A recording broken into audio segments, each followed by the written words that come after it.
I played a lot of games this year, man. I played some new games, I played some classics, played games I've already played before, played games I didn't like to play. I've played some relaxing games, and I've played some less relaxing games. Things have been pretty shit for me this year, but getting to experience these games just made it a tiny bit more bearable. So here it is, a list of my top 10 games that I played this year that I just wanted to share with you all.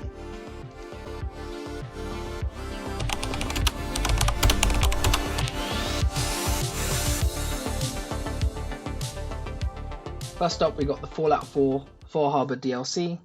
I was really itching to play some Fallout this year, so I gave this a go.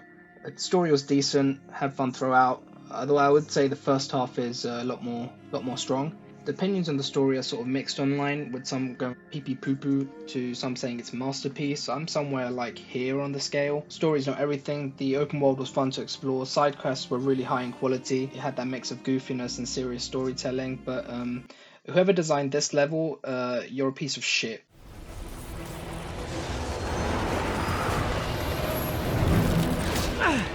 That totally worked last time.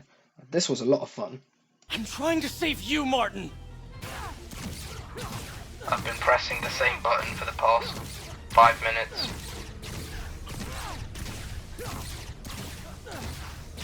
Oh my god. Spidey, stop, you're gonna kill him, man. Oh shit. This was just pure fun, man. I was just swinging around, just beating bad guys up left, right and center. Reminded me of the original Spiderman on the GameCube I played as a kid. This one had a lot of good moments in it. A carjacker killed an old man earlier today. The killer's a skull. Where is he? I can't tell you. He killed me. What makes you think I won't? A lot of people didn't like the Mary Jane segments of the game.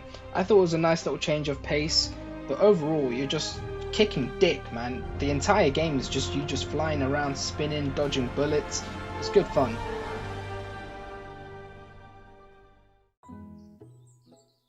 Tiny Glade.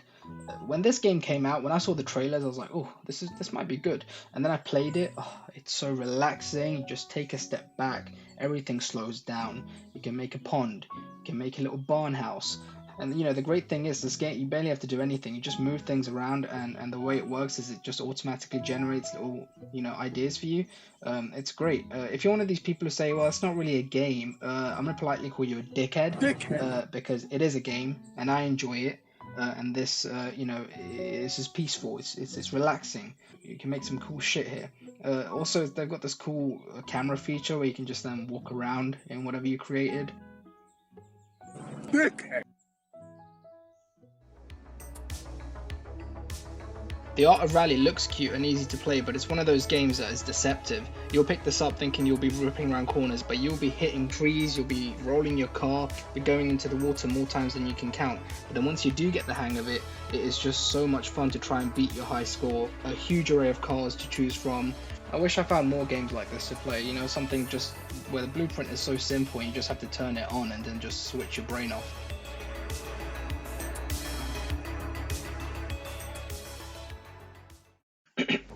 Now, Borderlands 3. If you ignore the writing and the story and anything to do with anything that any character says in this game, it's actually a really fun experience. I played this with my brother this year, and to be honest, the game is beautiful. Every screensaver this year for my PC has just been from this game. So if you can look past the horrendous writing and just god-awful story, you would have a really good time playing this. And Gearbox? Please cut the bullshit writing out in Borderlands 4. Now, Hello Games. We all know them for having made No Man's Sky, which, by the way, now is a fantastic game. If you haven't played it, definitely give it a go. But no, the game that impressed me from Hello Games this year was something they released in 2020.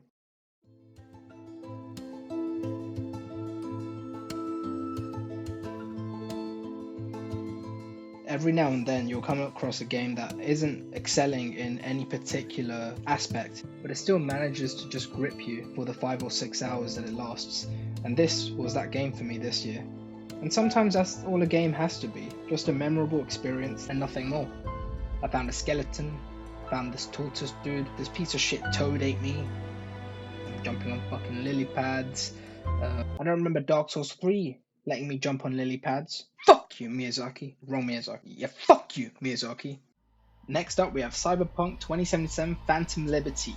Oh man, I know, another DLC, but just bear with me for a second, okay? I didn't like the base game, okay? But, oh, the story in this, it starts off immediately with, oh, what the fuck? CD Projekt Red really polished this up, man, from its base game. You can upgrade your character in various ways. Don't get me wrong, there's still glitches.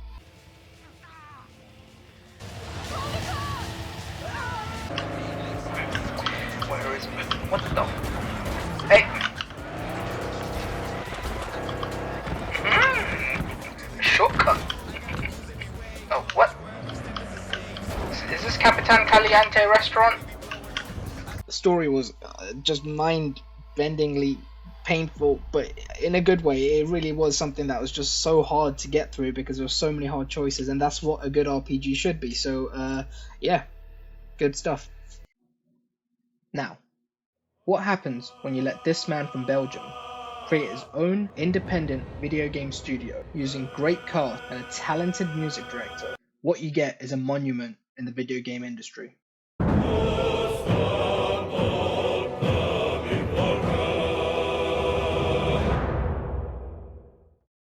I picked this up knowing it'd be a challenging platformer, but what it ended up being was something so much more profound than I expected. You see, Celeste's gameplay is smooth, clean and rewarding.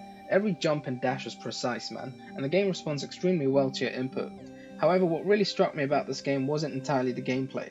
I played this game at the right time in my life this year, out of pure coincidence. I was having a difficult time mentally due to workplace stresses, and the message that this game laid out to me helped me rewire the way I saw things. The entire game, you're not only trying to achieve the character's goal of reaching the top of this mountain, but you're also overcoming an antagonist of sorts. How you interpret this character is up to the individual player, but for me, it was a representation of self-doubt and anxiety, something that I've been struggling with for a while now. The game narrates a touching story as to how people can deal with the side of them and that they struggle to control or understand.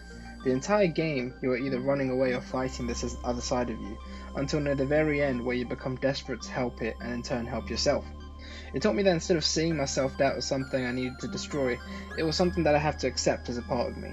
The game is a statement of how so many of us struggle with these inner battles on a day-to-day basis, but there's always help from other people around us to make us feel more at home no matter where we are or what we are doing.